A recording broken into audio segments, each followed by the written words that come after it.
This is your daily audio and video Bible, with transcripts to help you stay on track, recorded daily with the Old Testament and Psalms read by Matt, and the New Testament and Proverbs read by Ruth. Joshua 5, 1-7-15. As soon as all the kings of the Amorites who were beyond the Jordan to the west, and all the kings of the Canaanites who were by the sea, heard that the Lord had dried up the waters of the Jordan for the people of Israel until they had crossed over, their hearts melted and there was no longer any spirit in them because of the people of Israel. At that time the Lord said to Joshua, "Make flint knives and circumcise the sons of Israel a second time." So Joshua made flint knives and circumcised the sons of Israel at Gibeath Haraloth. And this is the reason why Joshua circumcised them. All the males of the people who came out of Egypt, all the men of war, had died in the wilderness on the way after they had come out of Egypt. Though all the people who came out had been circumcised, yet all the people who were born on the way in the wilderness after they had come out of Egypt had not been circumcised. For the people of Israel walked 40 years in the wilderness, until all the nation, the men of war who came out of Egypt, perished, because they did not obey the voice of the Lord. The Lord swore to them that he would not let them see the land that the Lord had sworn to their fathers to give to us, a land flowing with milk and honey. So it was their children, whom he raised up in their place, that Joshua circumcised, for they were uncircumcised, because they had not been circumcised on the way. When the circumcising of the whole nation was finished, they remained in their places in the camp until they were healed. And the Lord said to Joshua, "Today I have rolled away the reproach of Egypt from you." And so the name of that place is called Gilgal to this day. While the people of Israel were encamped at Gilgal, they kept the Passover on the 14th day of the month in the evening on the plains of Jericho. And the day after the Passover, on that very day, they ate of the produce of the land, unleavened cakes and parched grain. And the manna ceased the day after they ate of the produce of the land. And there was no longer manna for the people of Israel, but they ate of the fruit of the land of Canaan that year. When Joshua was by Jericho, he lifted up his eyes and looked, and behold, a man was standing before him with his drawn sword in his hand. And Joshua went to him and said to him, "Are you for us, or for our adversaries?" And he said, "No, but I am the commander of the army of the Lord. Now I have come." And Joshua fell on his face to the earth and worshipped and said to him, "What does my Lord say to his servant?" And the commander of the Lord's army said to Joshua, "Take off your sandals from your feet, for the place where you are standing is holy." And Joshua did so. Now Jericho was shut up inside and outside because of the people of Israel. None went out, and none came in.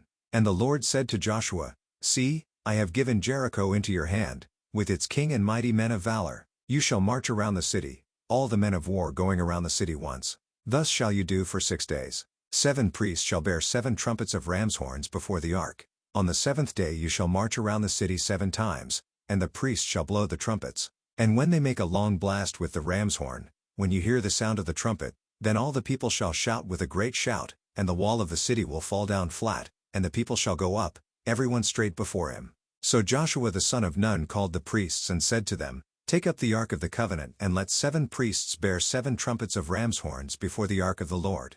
And he said to the people, "Go forward, march around the city and let the armed men pass on before the ark of the Lord." And just as Joshua had commanded the people, the 7 priests bearing the 7 trumpets of ram's horns before the Lord went forward, blowing the trumpets, with the ark of the covenant of the Lord following them. The armed men were walking before the priests who were blowing the trumpets, and the rear guard was walking after the ark, while the trumpets blew continually. But Joshua commanded the people, "You shall not shout or make your voice heard, neither shall any word go out of your mouth, until the day I tell you to shout. Then you shall shout." So he caused the ark of the Lord to circle the city, going about it once. And they came into the camp and spent the night in the camp. Then Joshua rose early in the morning, and the priests took up the ark of the Lord. And the 7 priests bearing the 7 trumpets of ram's horns before the ark of the Lord walked on, and they blew the trumpets continually. And the armed men were walking before them, and the rear guard was walking after the ark of the Lord, while the trumpets blew continually. And the 2nd day they marched around the city once, and returned into the camp. So they did for 6 days. On the 7th day they rose early, at the dawn of day, and marched around the city in the same manner 7 times. It was only on that day that they marched around the city 7 times. And at the 7th time, when the priests had blown the trumpets, Joshua said to the people, "Shout, for the Lord has given you the city. And the city and all that is within it shall be devoted to the Lord for destruction. Only Rahab the prostitute and all who are with her in her house shall live, because she hid the messengers whom we sent. But you, keep yourselves from the things devoted to destruction, lest when you have devoted them you take any of the devoted things and make the camp of Israel a thing for destruction and bring trouble upon it." But all silver and gold, and every vessel of bronze and iron, are holy to the Lord. They shall go into the treasury of the Lord. So the people shouted, and the trumpets were blown. As soon as the people heard the sound of the trumpet, the people shouted a great shout, and the wall fell down flat, so that the people went up into the city, every man straight before him, and they captured the city. Then they devoted all in the city to destruction, both men and women, young and old, oxen, sheep, and donkeys, with the edge of the sword. But to the 2 men who had spied out the land, Joshua said, "Go into the prostitute's house and bring out from there the woman and all who belong to her, as you swore to her." So the young men who had been spies went in and brought out Rahab and her father and mother and brothers and all who belonged to her. And they brought all her relatives and put them outside the camp of Israel. And they burned the city with fire, and everything in it. Only the silver and gold, and the vessels of bronze and of iron, they put into the treasury of the house of the Lord. But Rahab the prostitute and her father's household and all who belonged to her, Joshua saved alive. And she has lived in Israel to this day, because she hid the messengers whom Joshua sent to spy out Jericho. Joshua laid an oath on them at that time, saying, "Cursed before the Lord be the man who rises up and rebuilds this city, Jericho. At the cost of his firstborn shall he lay its foundation, and at the cost of his youngest son shall he set up its gates?" So the Lord was with Joshua, and his fame was in all the land. But the people of Israel broke faith in regard to the devoted things, for Achan the son of Carmi, son of Zabdi, son of Zerah, of the tribe of Judah, took some of the devoted things, and the anger of the Lord burned against the people of Israel. Joshua sent men from Jericho to Ai, which is near Bethavan, east of Bethel, and said to them, "Go up and spy out the land." And the men went up and spied out Ai. And they returned to Joshua and said to him, "Do not have all the people go up, but let about 2,000 or 3,000 men go up and attack Ai. Do not make the whole people toil up there, for they are few." So about 3,000 men went up there from the people. And they fled before the men of Ai. And the men of Ai killed about 36 of their men and chased them before the gate as far as Shebarim and struck them at the descent. And the hearts of the people melted and became as water. Then Joshua tore his clothes and fell to the earth on his face before the ark of the Lord until the evening, he and the elders of Israel. And they put dust on their heads. And Joshua said, "Alas, O Lord God, why have you brought this people over the Jordan at all, to give us into the hands of the Amorites, to destroy us? Would that we had been content to dwell beyond the Jordan. O Lord, what can I say, when Israel has turned their backs before their enemies? For the Canaanites and all the inhabitants of the land will hear of it and will surround us and cut off our name from the earth. And what will you do for your great name?" The Lord said to Joshua, "Get up. Why have you fallen on your face? Israel has sinned.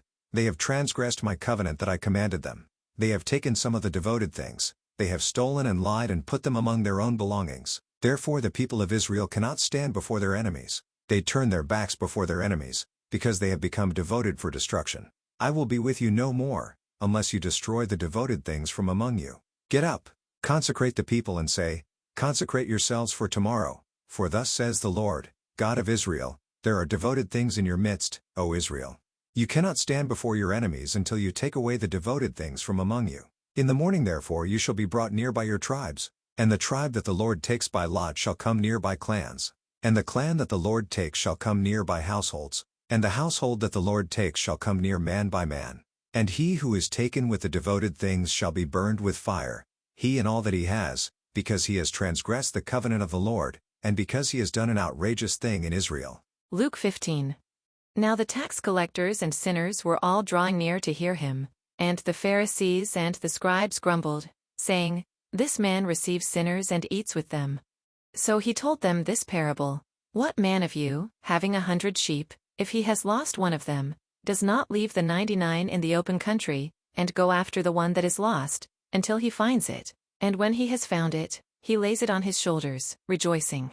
And when he comes home, he calls together his friends and his neighbors, saying to them, 'Rejoice with me, for I have found my sheep that was lost.' Just so, I tell you, there will be more joy in heaven over one sinner who repents, than over 99 righteous persons who need no repentance. Or what woman, having 10 silver coins, if she loses one coin, does not light a lamp and sweep the house and seek diligently until she finds it? And when she has found it, she calls together her friends and neighbors, saying, 'Rejoice with me, for I have found the coin that I had lost.' Just so, I tell you, there is joy before the angels of God over one sinner who repents." And he said, "There was a man who had 2 sons. And the younger of them said to his father, "Father, give me the share of property that is coming to me." And he divided his property between them. Not many days later, the younger son gathered all he had and took a journey into a far country, and there he squandered his property in reckless living. And when he had spent everything, a severe famine arose in that country, and he began to be in need. So he went and hired himself out to one of the citizens of that country, who sent him into his fields to feed pigs. And he was longing to be fed with the pods that the pigs ate, and no one gave him anything. But when he came to himself, he said, "How many of my father's hired servants have more than enough bread, but I perish here with hunger? I will arise and go to my father, and I will say to him, 'Father, I have sinned against heaven and before you. I am no longer worthy to be called your son. Treat me as one of your hired servants.' And he arose and came to his father. But while he was still a long way off, his father saw him and felt compassion, and ran and embraced him and kissed him. And the son said to him, 'Father, I have sinned against heaven and before you. I am no longer worthy to be called your son.'